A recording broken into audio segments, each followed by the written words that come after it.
Então, é o seguinte, na semana passada, eu falei que a gente ia ver história das notações, né?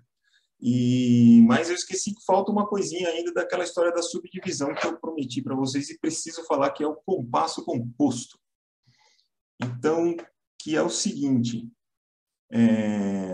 vocês lembram que a gente falou de figuras para escrever música com subdivisão binária, subdivisão quaternária, e na hora da ternária a gente teve que achar um esquema, porque o sisteminha tradicional não tem nada dividido em 3. O sistema já prevê isso com aquela história das quiálteras, de pôr o numériozinho 3 em cima, né? Só que aquilo vai acarretar o seguinte. Deixa eu mostrar aqui. Esse exemplinho que eu dei já dá para ver. Um exemplinho que eu dei depois, ó, pus um compasso, né, de subdivisão ternária aqui, certo? Usando as tercinas. Agora, você imagina, você vai escrever uma música que é toda em subdivisão ternária. Eu vou ficar com 3zinho, 3zinho, 3zinho, 3zinho, 3zinho a vida inteira. Como era de se esperar, alguém imaginou, mas não tem um jeito da gente se livrar desses 3zinhos todos, avisar logo de cara, pô, gente, é tudo subdivisão ternária. Não preciso ficar fazendo isso o tempo inteiro, né? Arrumaram um jeito. Mas antes de falar isso, deixa eu só falar um detalhinho, ó. Quando eu falo que vai ter isso aqui de monte dentro da música, significa essas posições aqui, não necessariamente as 3 ocupadas, né? Eu posso ter aqui uma pausa, eu posso ter aqui uma pausa, então eu posso ter essa sozinha, essas duas. Qualquer combinação aqui dentro dá a sensação de subdivisão ternária. Então, imagina, tudo que eu vou escrever, uma notinha, 2, outra, tudo tem que ter um chapeuzinho com 3. Fica uma partitura super suja, se você fizer dessa forma. Então, embora isso aqui esteja totalmente correto, não é comum que a gente use isso para uma música longa, que tenha muitas vezes essa tercina. O mais comum é a gente fazer o outro processo que eu vou ensinar agora, que a gente chama de compasso composto, que é o seguinte. Oi, Silvio, boa noite. Boa noite a todos. Estou falando para elas aqui que a gente vai ver aqui, antes da história das notações, o compasso composto, que eu fiquei devendo na aula de subdivisão, que é mais um jeito de escrever música de subdivisão ternária, tentando não ter que colocar um 3zinho em cima da partitura inteira. Então, vamos lá.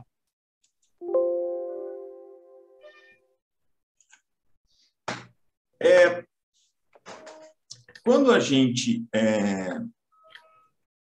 falou em fórmula de compasso, a gente falou que em cada compasso a gente sempre colocava aqui na fórmula de compasso quem era a figura do pulso. Então, quando eu escrevo aqui 4x4, a gente sabe que está usando uma dessa para cada pulso. E assim ficamos. Se eu vou ter que dividir esse cara em 3 partes, e eu não tenho como, repetindo o que eu acabei de mostrar, a gente pode fazer isso aqui.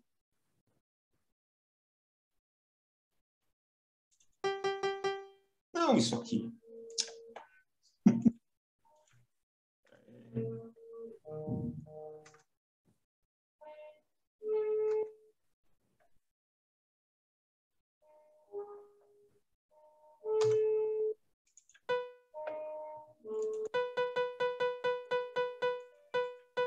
Certo?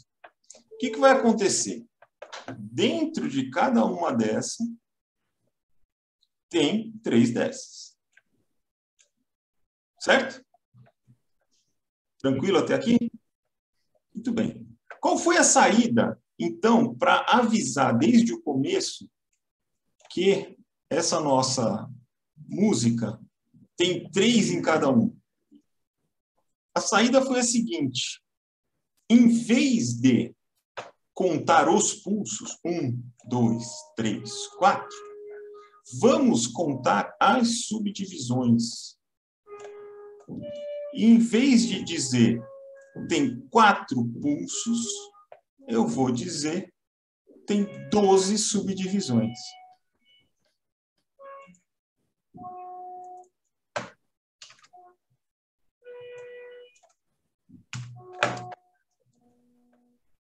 Significa isso? Significa que, em vez de eu avisar aqui a quantidade de pulsos, que eu não teria uma figura certa para colocar aqui embaixo, eu vou falar a quantidade de subdivisões logo de cara.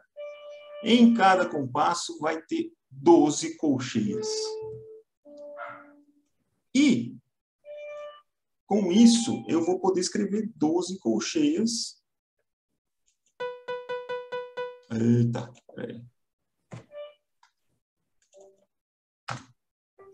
Vou poder escrever 12 colcheias sem ser tercinho.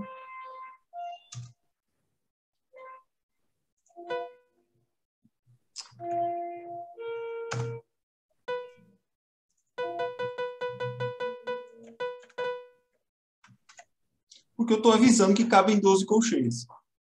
Não preciso dizer mais nada de 3, de 2, de nada. Cabem 12 colcheias. Ah, mas aí vão ser 12 batidas. Então, não vão. Porque isso aqui é uma convenção para o momento da subdivisão ternária para facilitar a nossa vida. Então, o que acontece é que cada um desses aqui, cada 3 colcheias dessa tem uma batida na música.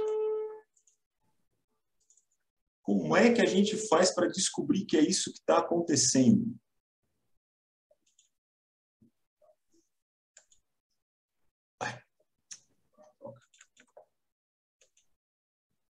Só um instantinho para tirar esse 4x4 daqui. Pronto. Como que a gente sabe que é isso que está acontecendo? Que isso aqui não são 12 batidas.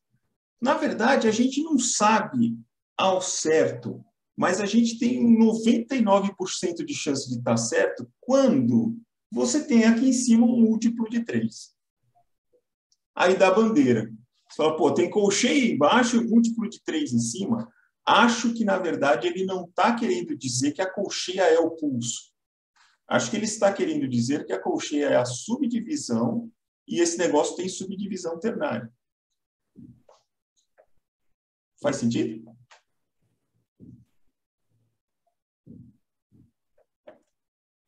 Se não faz, pode falar.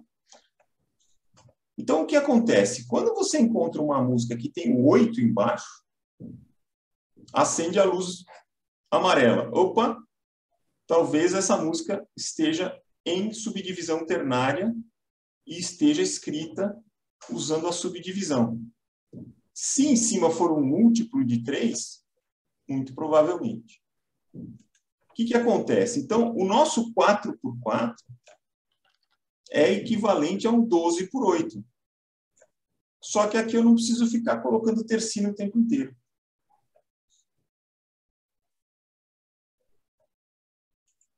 O que a gente precisa alterar por conta disso é o seguinte. Agora a semínima não é mais um pulso. Certo? Agora a semínima, nessa outra escrita, ela é 2/3 de pulso. Ela é igual a 2 colcheias. Ela sempre continua igual a 2 colcheias. Eu vou ter que fazer uma alteraçãozinha para esse cara aqui valer 1. Quer dizer, para alguém aqui, desculpa, valer 1. Não vai dar para ser mais essa daqui. Aí tem uma coisa que dá para se fazer, que é o seguinte. Eu não sei se eu cheguei a falar nisso, acho que não, porque a gente não falou de... não fez uns solfeginhos e tal.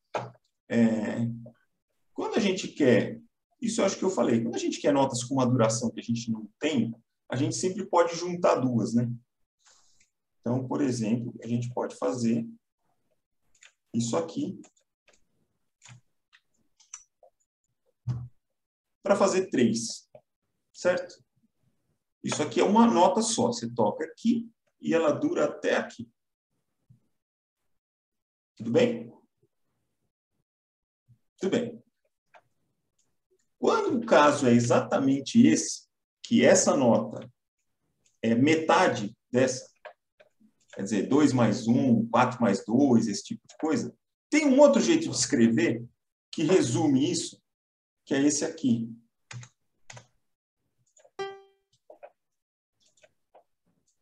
Esse pontinho depois chama ponto de aumento e ele acrescenta 50% na duração da figura.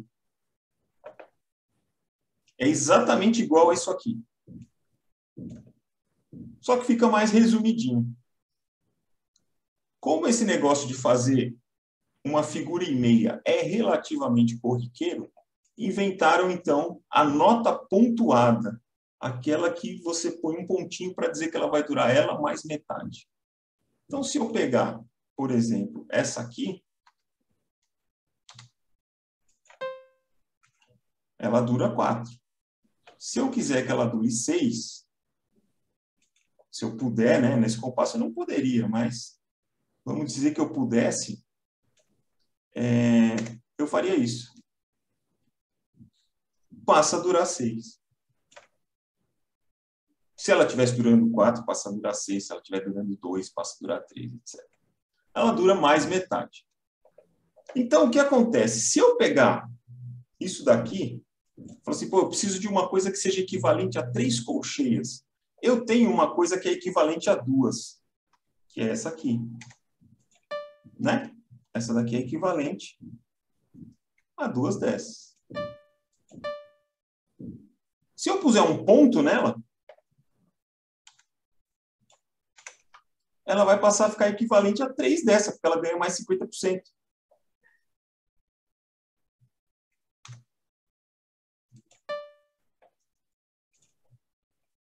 O que aconteceu aqui? Nunca tinha visto isso.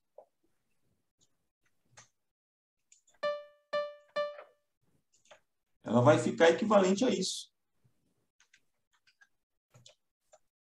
3 colcheias. Uma semínima mais metade de uma semínima, certo? Até agora todo mundo junto?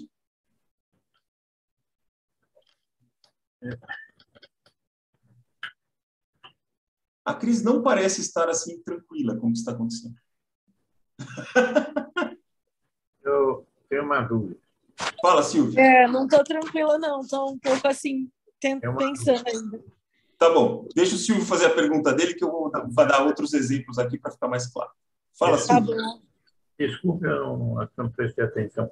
O 8 aí embaixo do 12 que eu não entendi. O 8 embaixo do 12. O que significa isso? Quando a gente falou em fórmula de compasso, a gente atribuiu um número para cada figura. Lembra disso? Talvez você não tivesse na aula. Quando a gente fez isso aqui, ó, colocou aquelas figuras todas, né? Opa. Né? As figuras todas. Sim.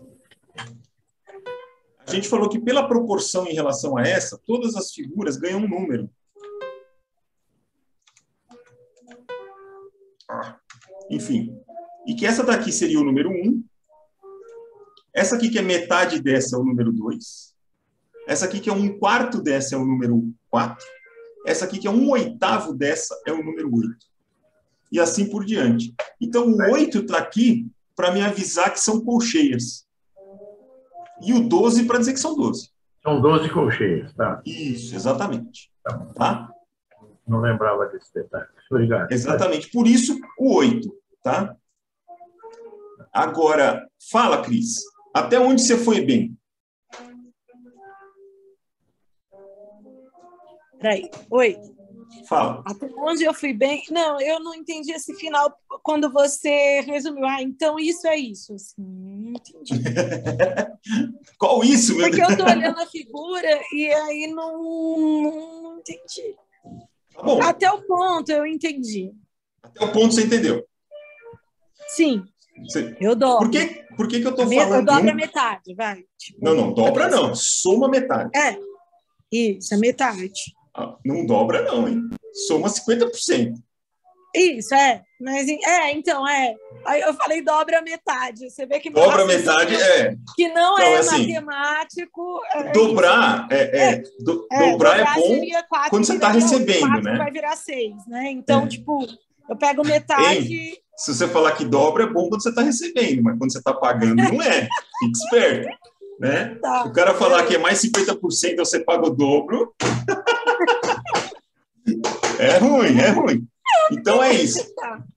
Mas então e aí, isso. por quê? Exatamente isso que você falou, né? A gente aqui só estava explicando que o ponto faz isso, tá? O ponto faz isso. E eu vou usar esse truque do ponto para fazer uma coisa muito importante quando eu uso 12/8, que é o seguinte: quando eu tenho só uma nota em cada batida, legal, eu resolvi aqui aquelas trezinhas, né? Ficou fácil isso. 1, 2, 3, desculpa. 1, 2, 3, 1, 2, 3, 1, 2, 3, 1. Beleza, ficou igualzinho esse aqui de cima, sem precisar escrever os trezinhos. Estou em casa. Joia. Okay. O problema é quando eu falo assim, mas e quando eu quiser uma que dure um tempo? Ela tem que substituir essas 3 aqui, certo? Uhum. Entendeu isso? Sim. Isso aqui está... Então, agora, para substituir essas 3, eu não tenho uma figura. Não existe nenhuma figura no sistema que seja igual a 3 colcheias. Tem igual a 2. Né? Tem igual a 2, que é essa nossa amiga aqui. Oh, meu Deus do céu. Não é aqui que eu quero mexer. Tem igual a 2, que é essa nossa amiga aqui. Essa aqui vale 2. Então eu vou fazer o seguinte, eu vou usar um truque. Eu vou botar essa daqui assim. Aí ela vai valer 3. Faz sentido agora? Agora melhorou? Faz sentido. Sim. Então, se eu tô tocando uma música aqui, ó.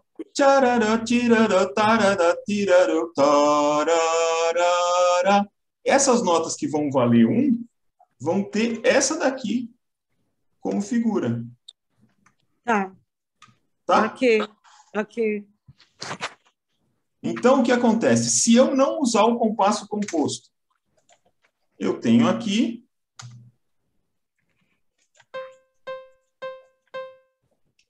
e foi isso. Isso foi para do outro lado.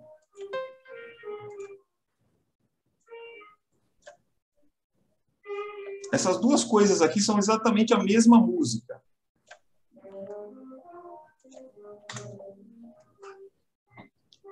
Essa daqui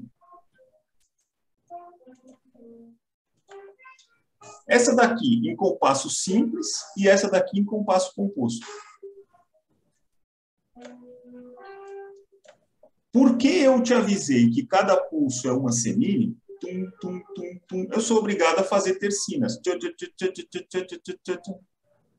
Como eu usei esse truque de dizer, não vou contar os pulsos, não. Vou contar as subdivisões. São 12 colcheias. Aí eu tinha uma fórmula de compasso para isso e consegui não precisar disso aqui. Só que aí, na hora de contar um pulso, ele vale 3 colcheias. Precisei dessa figura aqui.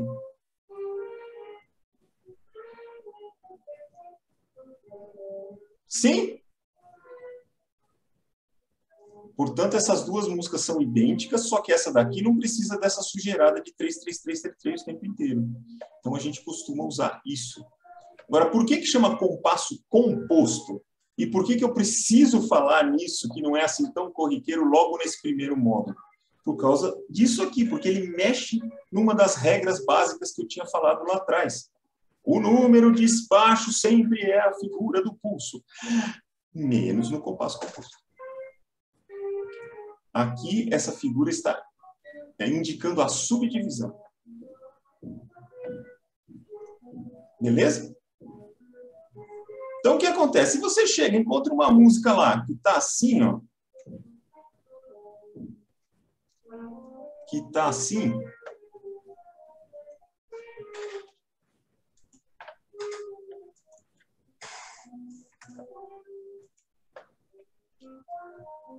quando ela diz 9/8, não significa que ela vai ter 9 batidas. Significa, muito provavelmente, que ela vai ter 9 colcheias divididas de 3 em 3.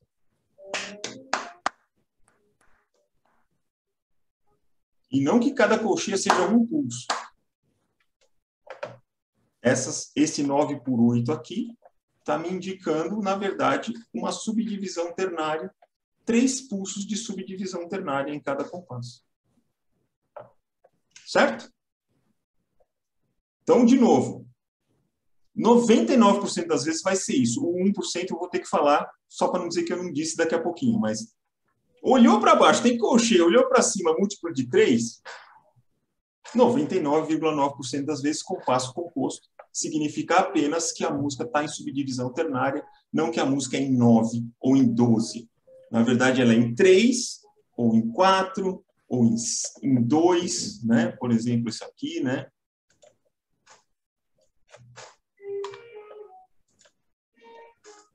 Seis por 8. Não tem 6 batidas em cada compasso. Tem 2.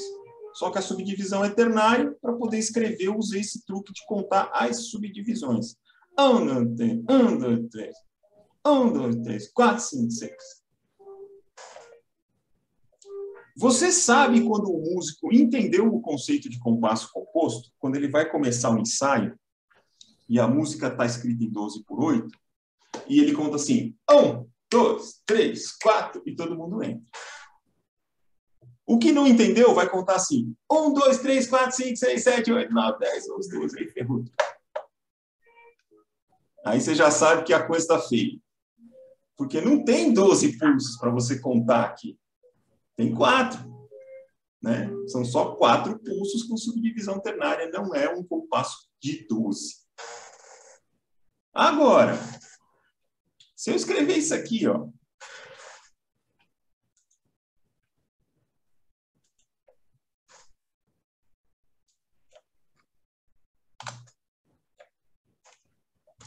isso aqui não tem nada a ver com compasso composto, necessariamente. Porque não é múltiplo de 3. Aqui são 7 colcheias, eu não sei com qual distribuição. Depende da música que está vindo, é outra história, tá? Quando pinta o múltiplo de 3 em cima, é que a gente acende a luz amarela de compasso composto. 7 não dá para dizer o que é. Vai olhar a partitura, é uma coisa que não é corriqueira, vamos olhar o que o cara quer da música. Tá? Do mesmo jeito que 12 por 4 não costuma ser um compasso composto. Aí sim é um compasso de 12 mesmo. A gente costuma eleger o 8 para fazer compasso composto, a colcheia. Tá? Então, se você se depara com uma coisa assim, de repente,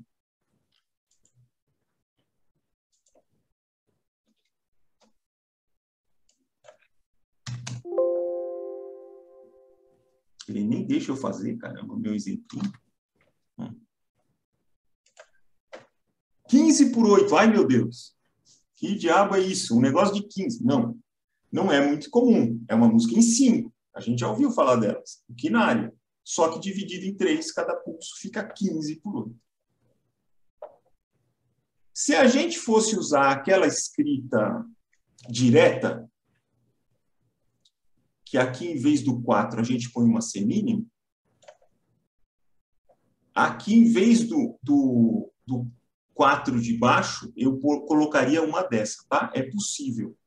A gente faz 4 por semínima pontuada, substitui o 12 por 8 por um 4 sobre semínima pontuada. Isso é possível, tá?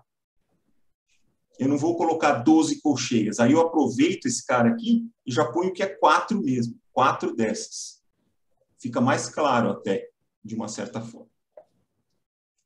Bom, então, resumindo, se aparecer coisa por 8, lembra que eu falei que não tinha nenhuma indicação da subdivisão? Na verdade, a subdivisão ternária, se o cara usar o compasso composto, tem sim. Na hora que ele bate um 12 por 8, um 6 por 8 aqui, você já se liga aqui. É o que vai estar acontecendo, tá? Como eu falei, mesmo quem entendeu agora, depois vai esquecer e vai ter que pegar uma partitura 12 por 8 e começar a ler para sentir na pele o que significa isso. Muito bem. Então, com isso sim, encerramos escrita de subdivisão para a gente falar sobre as outras coisas para escrever que a gente tem. É o seguinte, como eu disse, a gente já falou bastante das durações e não falou das outras coisas. Tem duas coisas que a escrita é muito simples em música, que eu não vou nem abordar aqui, é fácil de procurar por aí, mas eu vou te falar, vocês vão lembrar do que é provavelmente, mesmo quem nunca leu partitura. Quando você quer colocar na partitura a intensidade da música e quando você quer colocar na partitura o jeito de tocar. São duas coisas que, basicamente, você ganha umas letrinhas lá. A intensidade, forte e fraco, é legal lembrar que em música a gente não fala alto e baixo, tipo abaixo o volume, né? Alto e baixo é grave e agudo, tá? Não é volume. No dia a dia a gente usa, né? Aumentar o som, diminuir o som, então a gente chama de alto e baixo. Mas em música a gente chama de forte e fraco. E por causa disso, quando você quer marcar isso na partitura, a notação é simplesmente a primeira letra disso. Só que em italiano. Então o forte é F e o fraco é P, de piano. Então você tem lá um pezinho, 2 pezinhos, 3 pezinhos para dizer que é fraco, muito fraco, fraquíssimo, pianíssimo. Pianíssimo quer dizer isso, muito fraquinho, né? Então, o P significa isso. E o F significa forte. Então, é a mesma coisa. Você tem um F, 2 Fs, 3 Fs, para você tocar cada vez mais forte. Então, quando na sua partitura aparece embaixo 3 Fs, é para você tocar o máximo que seu instrumento pode dar. Você está lá na orquestra e está escrito para você 3 Fs, né? Você usa isso para marcar a dinâmica e tem um sinalzinho tipo maior e menor para dizer se é para fazer crescente.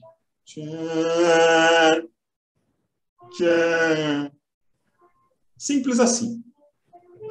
No caso das articulações, aí a gente tem uns sinais para dizer, olha, faça tudo isso aqui como uma frase só.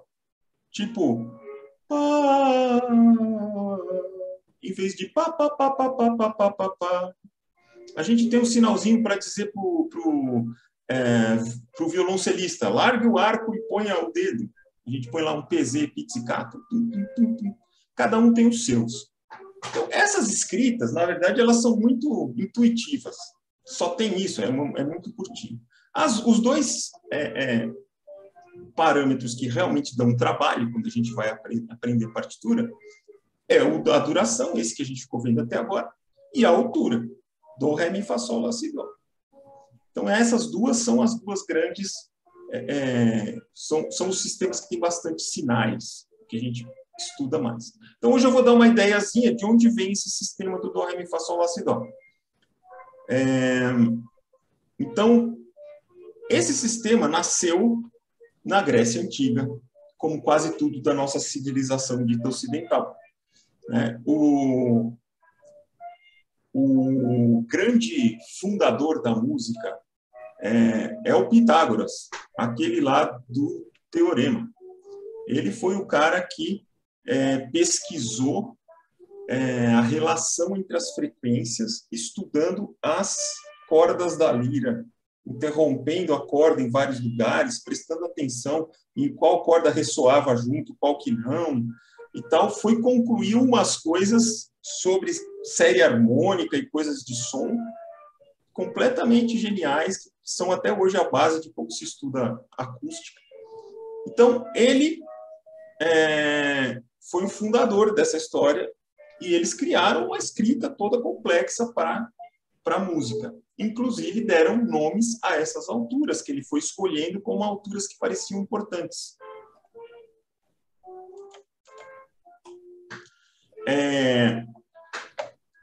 E essas alturas, na Grécia... Oi, Renata. Olá. Primeira metade da aula foi sobre compasso composto, um assunto completamente estanque em relação a isso. Então, você está pegando o começo da segunda metade, tá? Depois você vê o primeiro. Estamos falando de como é que nasceu a escrita de notas. Então, na Grécia Antiga, quando eles dividiram essas notas que a gente conhece, eles associaram a letras do alfabeto grego. Alfa, beta, etc, etc.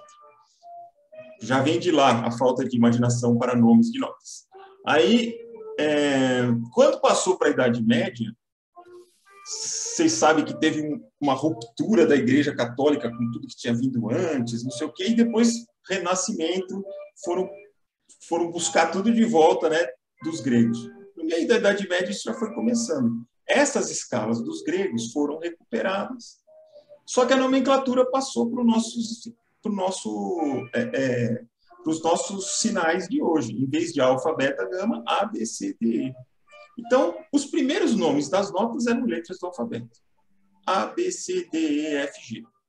Não eram do, ré, mi, fá, sol, lá, si, dó. Eram A, B, C, D, E, F, G. O do, ré, mi, fá, sol, lá, si, dó foi inventado séculos depois por um musicólogo italiano chamado Guido d'Arezzo, que falou que A, B, C, D, E, F, G era ruim para os cantores fazerem exercícios. E aí era melhor usar sílabas que fossem mais orgânicas. Qual foi a ideia dele? Ele pegou um hino conhecido de todo mundo, hino a São João, que cada estrofe do hino começava com exatamente uma das notas. Sabe aquelas músicas que a gente faz para ensinar música hoje em dia? Tipo, dorme a cidade, resta um coração misterioso, né? Dó, um dia, ré. Essa música era assim, era o inverso disso. Já estavam lá as notas. Eram 6 versos, não eram 7. Ele falou, olha, o negócio é o seguinte, essa música começa justamente com as notas C, D, E, F, G e A. Daqui para frente, nós vamos usar a sílaba que está nessa música para designar essas notas. E essas sílabas eram Dó, Ré, Mi, Fá, Sol e Lá. Daí para frente, houve essa equivalência entre o Dó, Ré, Mi, Fá, Sol, Lá, Si, Dó e o A, B, C, D, E, F, G. Com a encrenquinha de que ele resolveu começar pelo C e não pelo A. Eu acho que teve um bom motivo para isso, eu vou falar minha teoria já já, mas primeiro eu quero mostrar para vocês o tal do hino que gerou essa história toda.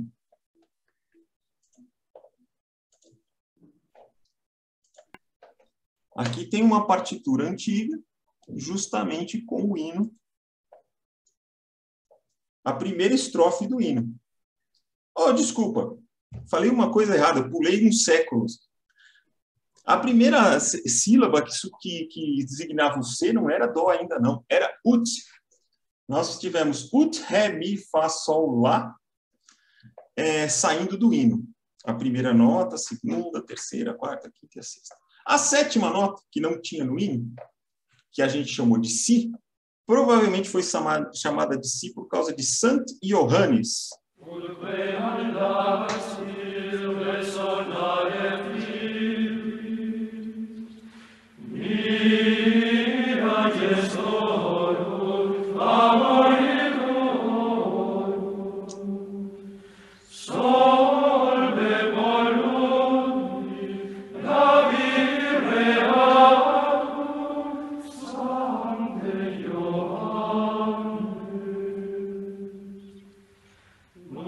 E assim o hino continua, são várias estrofes, mas a primeira estrofe era essa. Então, assim, a afinação não é exatamente a que a gente usa hoje no piano, mas dá para a gente sentir um pouquinho as notas, né?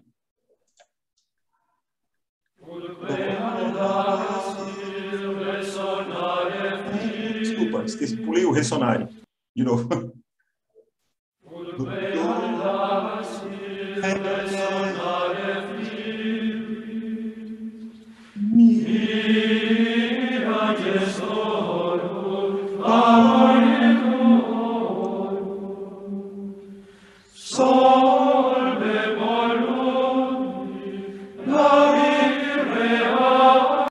E o Si que não está no hino.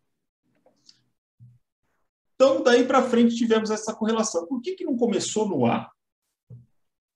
Eu não sei a história exata, mas eu acho improvável que o Guido d'Arezzo não encontrasse uma música que começasse com o Lá. Eu acho que ele fez de propósito, porque olhem uma coisa aqui, ó. Vou pegar deixa eu ver o que eu tenho aqui perto do instrumento. Vai o meu baixo, velho. Quando a gente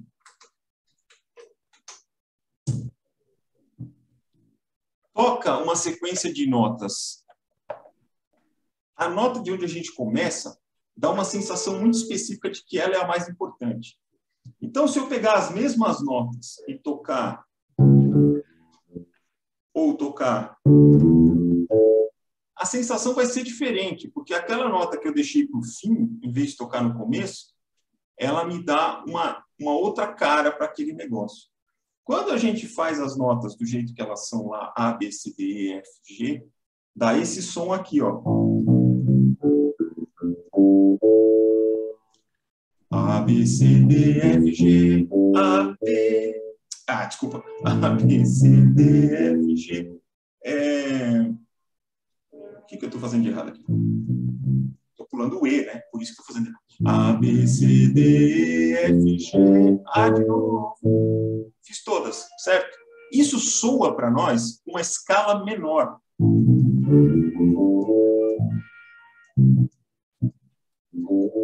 Porque nós estamos dando importância para a nota Lá. Se eu tocar essas mesmas notas partindo do Dó,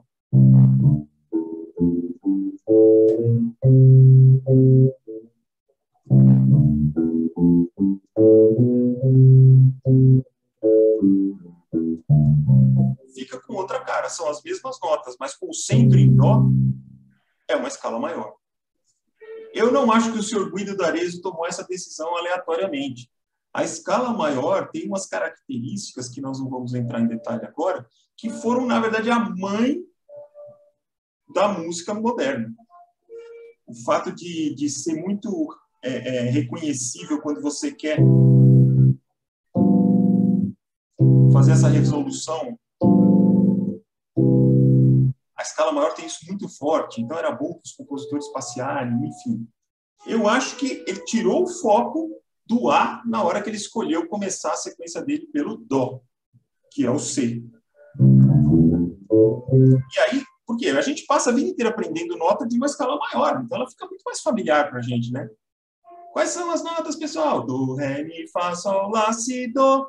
Esse som, ele está além de ser música na nossa cultura, ele já é o som dessa nota, né? Se a gente tivesse estudado assim, Lá, Si, Do, Ré, Mi, Sol, Fá, Lá, Do, Lá, Si, Do, Ré, Mi, Fá, Sol, Lá. A gente podia ter aprendido as notas assim. Lá, Si, Do, Ré, Mi, Fá, Sol, Lá. Só que a gente teria uma sonoridade menor como mãe da música. Então, se foi por acaso, mudou a história por acaso, mas eu duvido, porque era um musicólogo e tal, deve ter sido de propósito. Muito bem, então temos agora nomes, né? Nomes latinos. Como é que eles funcionam até hoje? O A, B, C, D, E, F, G continua em uso perfeitamente. Todos os países de língua anglo-saxã usam o A, B, C, D, E, F, G para as notas. Então, se você for falar com um músico, falar, olha, esse acorde tem as notas Dó, Mi e Sol, você não vai falar Dó, Mi e Sol, você vai falar C, E, G. Eles só usam o Dó, Ré, Mi, Fá, Sol para solfejo, justamente porque o Guido d'Arezzo colou. Então, você vê um cantor fazendo Do, Ré, Mi, Fá, Sol, Fá, Mi, Ré, Do, em inglês, por exemplo. Né? Você não vai ver conversando sobre essas notas com esse nome. Em português, em espanhol, e eu acho que em francês também, não tenho certeza, e outros idiomas, a gente usa o Dó, Ré, Mi, Fá, Sol, Lá, Si, Dó para designar as notas em qualquer circunstância. Mas, com o advento do jazz e da utilização da cifra, que foi recuperada lá de trás também, os jazzistas começaram a anotar os acordes usando a cifra com as letras, que é o que eles estão acostumados a fazer. Então, uma letra C, em vez de ser só a nota Dó, também começou a simbolizar o Dó maior, um acorde. A C, M, C aqui. Essa escrita foi uma sacada super legal para a música popular em geral, foi adotada no mundo inteiro para tocar qualquer tipo de música, samba, jazz, rock, né? Então, o que aconteceu foi, durante um tempo, ficaram vários padrões misturados. A gente, no Brasil, se você pegar umas partituras dos anos 50, 40, já estava começando a cifra, mas eles escreviam Ré, M, Lá, M. Não se usava o ABCD. Aí chegou um momento que começavam a usar o ABCD, porque tinha livro importado, né, que a gente conseguia e vinha com os ABCD, e aí punham uma tabelinha, assim, uma legenda. Pessoal, lembrando, ABCDE é assim. Até que chegou uma hora, o padrão virou das letras. Então, essa hora, aliás, teve uma hora foi muito exata. Foi a hora que o Almir Shediac lançou os songbooks. Vocês conhecem os songbooks de música brasileira do Almir Shediac? É uma coleção famosa, que foi o cara que sistematizou esse negócio de botar no papel as músicas dos compositores famosos. E ele adotou o partido de que não, cifra vai ser com letra. E meio que encerrou o assunto. Daí para frente, nenhum músico profissional mais deixa de usar letra. Mas no Brasil, acho que em países de língua portuguesa, a gente olha para o A e fala lá. Tá? A gente não fala A maior. A gente olha para o A e fala Lá maior. A gente usa o A no papel, mas fala lá. Certo? E a não ser que a gente esteja... como é que eu vou dizer? Como quem estivesse soletrando o acorde. Né? Como é que é esse acorde? É DM7 bemol 4. Aí tudo bem, aí você fala D. DM7, você está dizendo tudo que tem ali escrito. Mas se for falar em português, é um Ré menor com sétimo, você não fala um D menor com sétimo. Tá? Então, convivem desse jeito. Até hoje. Inclusive, tem umas pessoas, tinha bastante, agora as pessoas estão mais espertas, que achavam que cifra era uma escrita de preguiçoso. Invenção de americano. Não, é a escrita mais antiga. Tá? O Dó, Ré, Mi, Fá, Sol, Lá, Si, Dó veio alguns séculos depois, lá no século IV. Muito bem. Então, temos nomes. Beleza. Temos nomes, mas na Idade Média não tinha alturas. Você já tinha nomes, mas você cantava por imitação. E eu vou dizer cantava por quê? Porque os instrumentos e o vocal eram coisa de praça. E aí era tradição oral mesmo. Quem começou a escrever música foram os monges da Igreja Católica que começaram a escrever música, para que você não esquecesse os hinos. Imagina, o sujeito, né, foi lá supostamente receber um hino diretamente do Divino Espírito Santo, você não pode sair por aí improvisando em cima dele. Então não pode um jesuíta lá, não sei aonde, cantar um negócio diferente.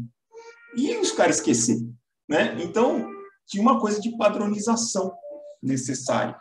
E os cantos, esses cantos que a gente ouviu um pedacinho, os chamados cantos gregorianos, ficando cada vez mais complicados. Os compositores viajando nesse negócio das melodias super lindas. Então, eles começaram a anotar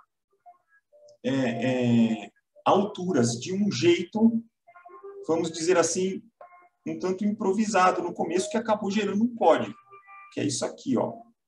Chama-se escrita neumática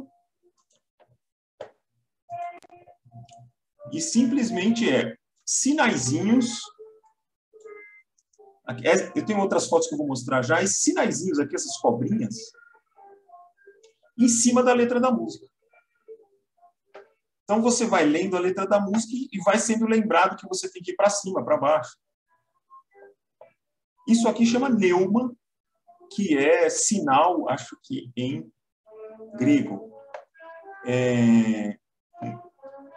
Então, você tem neumas, esses rabisquinhos aqui, em cima da letra da música. Esse é o princípio da escrita neumática. Um outro exemplo, que está mais claro. Você vê que nem a escrita de palavras a gente consegue ler direito, né? Imagina as neumas.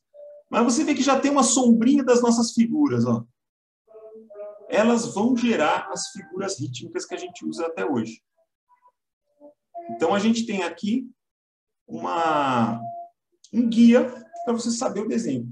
Inclusive, olha que interessante, está aqui no nada, tá vendo? Não tem letra. São essas coisas que você pega a última sílaba,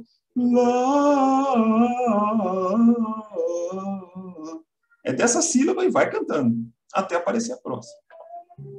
Certo? Muito bem. Até que chegou um momento em que resolveu-se colocar isso, colocar uma referência para isso. As neumas foram evoluindo, começaram a ficar parecidas com o que as nossas notas de hoje. Está vendo aqueles rabisquinhos? Eles já tinham algum sentido rítmico, só que para nós pareciam só rabisquinhos. Eles passaram por uma fase quadrada e depois começaram a virar essas figuras que a gente tem hoje em dia. Então, foi daqueles rabisquinhos que chegou aqui. Mas lembra, esse cara não tinha onde eu colocar ele, não tinha uma referência. Então, a referência foi um escriba que resolveu passar uma linha vermelha e dizer, este é o dó. Olha o dó aí, hein? Ele não pôs o lá, ele pôs o dó, porque já tinha se estabelecido como a nota mais importante nessa altura do campeonato. Um risco para o dó. E aí as neumas em volta desse risco. Obviamente era uma ideia genial. Foi um escriba da Academia Francesa no século VII, eu acho, eu não lembro de cabeça. Ninguém nunca me disse o nome desse cara, mas sabe-se que foi lá. Se o risco vermelho ajudou tanto, por que não outros? Eu tenho um risco aqui no dó, vamos fazer um mais para cima e um mais para baixo. Colocaram ali do, ré, mi, fá, sol. Beleza. Vamos subir 4, vamos descer 4. Do, si, lá, sol. Beleza. Temos o fá e o sol já marcados. Vamos botar mais umas no meio. Então, a gente passou de uma linha para 3, para 4 durante muito tempo, para 5 durante muito tempo, e a gente usa 5 até hoje, até que a gente chegou no chamado endecagrama. O endecagrama é o quê?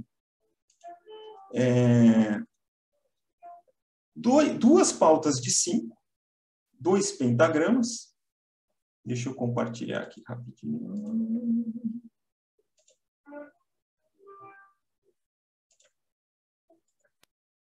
Ok.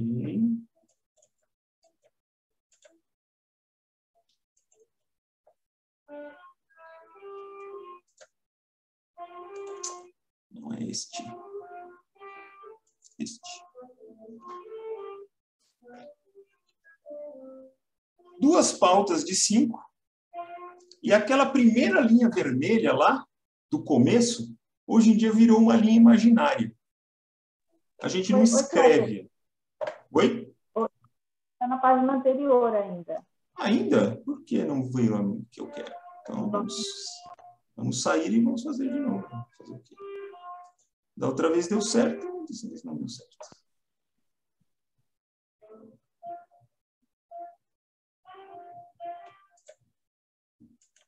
Aqui.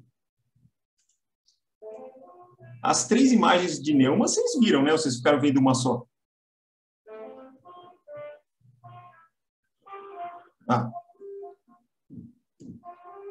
Bom. Antes dessa, eu pus 3 imagens diferentes. Vocês ficaram vendo uma só o tempo inteiro? Nós vimos só a primeira, eu acho. Droga. Peraí, deixa... travou na primeira imagem. Eu não estava entendendo. Travou não. Quem travou foi aquela pecinha que segura o mouse. Peraí. Deixa eu fazer direito esse negócio. Eu não tinha linha vermelha. Aí eu fiquei... Onde? Não, a linha vermelha não tinha aparecido ainda, mas isso aqui, ó. Tá bom. Isso vocês viram? Ok, peraí. Vocês não estão vendo nada. Vocês continuam vendo a linha vermelha. Está na linha vermelha. Kleber, não. Linha vermelha. Tá bom. Tá bom. Já entendi o que acontece.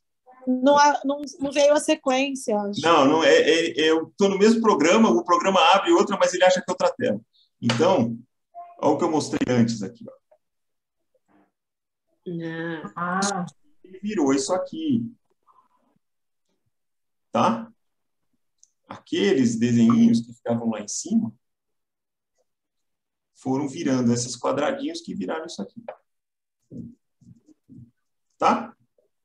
É com isso aqui que a gente trabalha hoje em dia. Agora sim, né?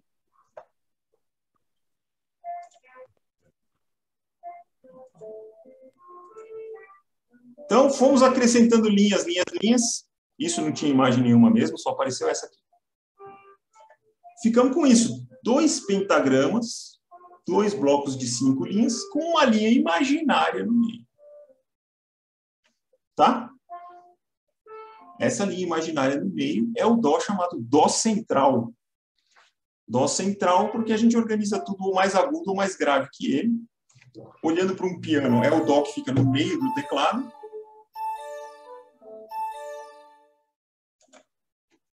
E a partir dele a gente faz a sequência de notas do Ré, Mi, Fá, Sol, Lá, Si, Dó para cada lado. Como é que a gente faz? Agora vamos voltar para o outro programinha rapidamente.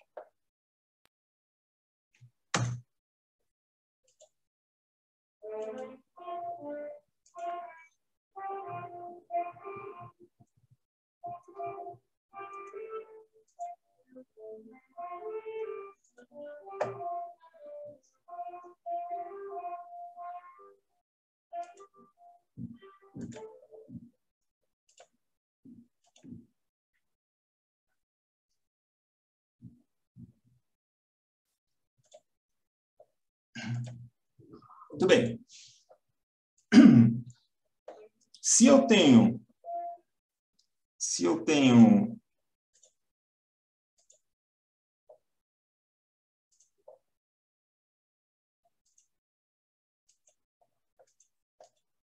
esse sisteminha com duas pentagramas,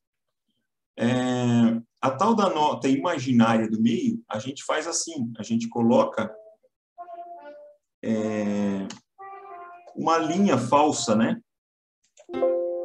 Chamada de linha suplementar, que não está dando nem para ver, infeliz. Poxa, não faça isso.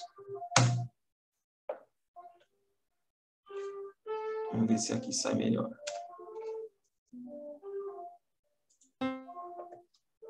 Tá completamente bugado o negócio. Eu ponho a linha no lugar que não está a nota. Nunca vi isso na minha vida.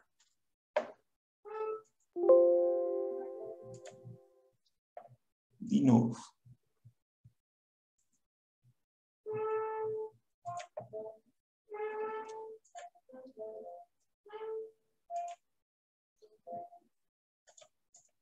Que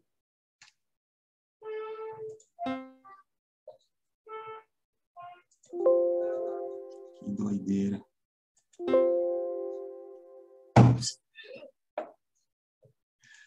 Ai, meu Deus do céu. Ok. Cadê? Estão vendo elas clarinhas aqui? Pois é, uma dessa cortando aqui é uma linha que você só põe quando tem a figura. Essa é a linha imaginária. Você só põe um tequinho de linha para avisar aqui eu estou no Dó central, tá? Isso também a gente usa quando a pauta acaba, quando eu preciso de uma nota muito aguda ou muito grave. Ok? A última coisa que eu queria falar sobre isso é o seguinte. Só que quase ninguém precisa ler o endecagrama inteiro. Por quê? Poucos instrumentos têm tanta nota. Esse sistema funciona assim. Você põe uma figurinha numa linha, é uma nota. Entre uma linha e outra é a próxima. Na outra linha é a outra. Então, aqui, dá para você fazer do Ré, Mi, Fá, Sol, Lá, Si, do Ré, Mi, Fá, Sol. Já são 2/8 de notas, sem ter que nem sair da pauta. Bota mais uma suplementarzinha em cima, uma embaixo. Com os tais 5 linhas, você escreve para quase todos os instrumentos. Poxa, mas alguns são muito agudos, outros são muito graves. Exatamente. Então, o que acontece? Se o meu instrumento só toca aqui em cima, assim, ó, o meu instrumento, as minhas notas estão sempre aqui. Eu não preciso dessas aqui de baixo. No meu instrumento, as notas estão sempre aqui. Eu não preciso daquelas lá de cima. E assim por diante. No meu instrumento, eu estou sempre aqui no meio. Atualmente, a gente se vira de outro jeito, mas também tinha como colocar tudo aqui no meio. O que que a gente faz? A gente faz assim, ó, a gente pega essas 5 e avisa para você, olha, na sua pauta, o que tava, essas 5 aqui que tem aqui, são aquelas 5 de cima, tá? Como que você avisa? Com esse sinal aqui. A clave, que a gente sabe que o Dó central está aqui, que essa daqui começa no Sol e essa daqui começa no Fá. Desde aquelas 3 linhas lá, daqueles casos lá antigamente. Então, qualquer lugar que eu fizer um desenho de uma clave de Sol, você fala, bom, aqui é o Sol. Então, eu posso pegar, saber as notas que estão embaixo. Hoje em dia, a gente não coloca a clave em qualquer lugar. A gente só coloca como está aqui, ó, a clave de Sol na segunda linha ou a clave de Fá na quarta linha. Mas se esses 5 linhas aparecem sozinhas, eu sei que eu estou na parte grave do negócio. Não preciso escrever as 11. Tem mais um jeito, tem mais uma clave que é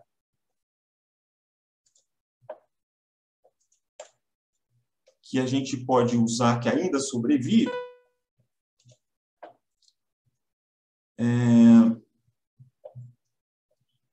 Só um pouquinho. Que é essa daqui, a clave de Dó. Essa daqui é como se você pegasse as 5 linhas do meio, 2 de cima, 2 de baixo, e a imaginária, você tem aqui no meio a nota Dó. Esta daqui é o Dó central. É assim que a gente faz para não ter que escrever em decagrama para todo mundo. Piano não tem jeito. Acho que a harpa leu em decagrama inteiro também. Mas a maioria a gente se vira com uma janelinha dessa. E esse cara está aqui para te contar isso. Para te contar em que pedaço das 11 você está. Estou no pedaço de cima, no de baixo ou no meio. Tá bom?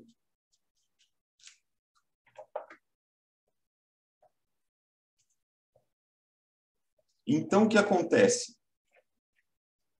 Para você saber que nota é, você depende desse sinal, para te dizer onde você está. E daí para frente, você vai andando como uma escadinha. Para quem não conhece partitura, né? Vai andando como uma escadinha. Naquelas figuras que tem esse formato, a bolinha é que conta. Então, aqui, ó. Pô, então aqui é o Dó, por causa dessa clave. Ah, então aqui é um Ré, aqui é um Mi, aqui é um Fá, aqui é um Sol, aqui é um Lá, Si, outro Dó. E assim por diante. Né? Aqui é um Sol. Ah, um Sol, por isso que vai dar o Dó central aqui embaixo. Opa! Sol, Lá, Si, Sol, Fá, Mi, Ré, Dó. Certo? Anda usando tanto a linha como o espaço entre as linhas. Então, essa noçãozinha que eu queria dar para vocês, juntando as duas coisas, a altura e a divisão, é que a gente tenta passar para o músico o que ele tem que tocar. Né? Na hora que eu escrevo isso aqui,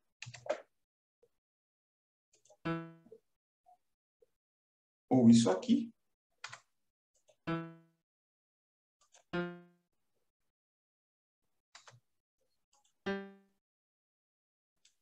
eu sei que isso aqui tem que durar. Tá, porque a gente usou um 4x4 aqui em cima, então tem 4 batidas aqui. Tchá,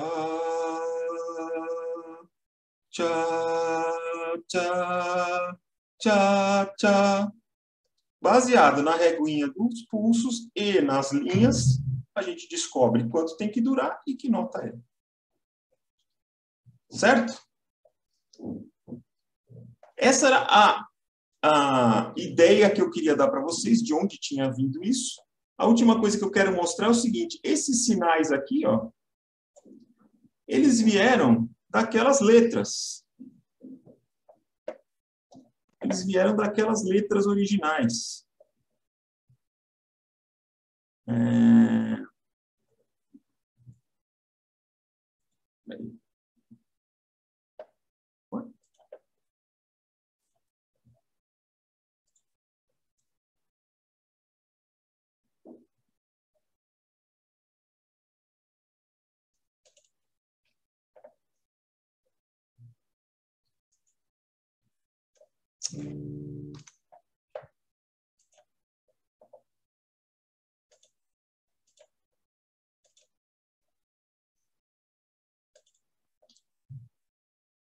Se vocês olharem bem, aqui nessa partitura já dá para ver a linha vermelha, tá vendo? Linha vermelha, linha verde. Aqui começou a história de dizer a altura. Mas aqui no cantinho, ó, já tem o começo da nossa clave de Fá, hoje em dia, aquela que eu mostrei para vocês que tem, né? Que agora ela é mais redondinha com 2 pontinhos. Agora, olha como é que isso evoluiu. Isso evoluiu daqui. Quer dizer, evoluiu assim.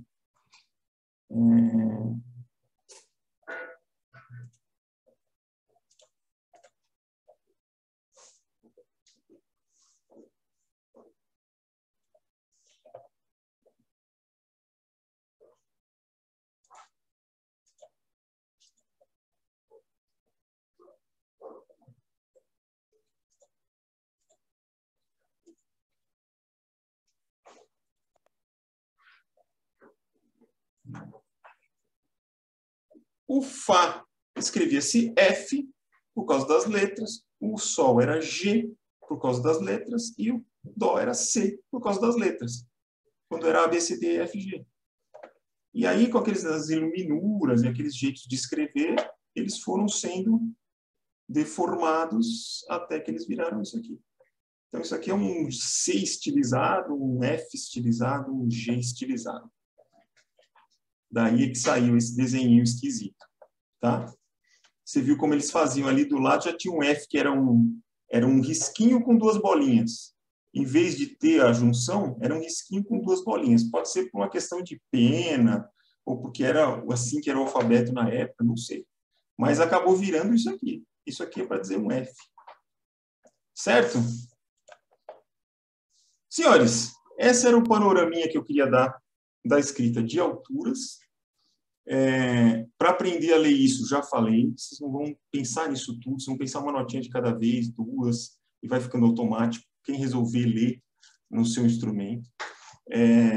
E semana que vem,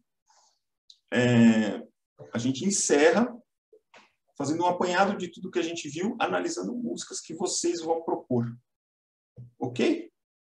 Então, lembrando de escolher aí 1 ou 2 músicas que você queira que seja analisada aqui, de acordo com o que a gente ouviu nesse curso.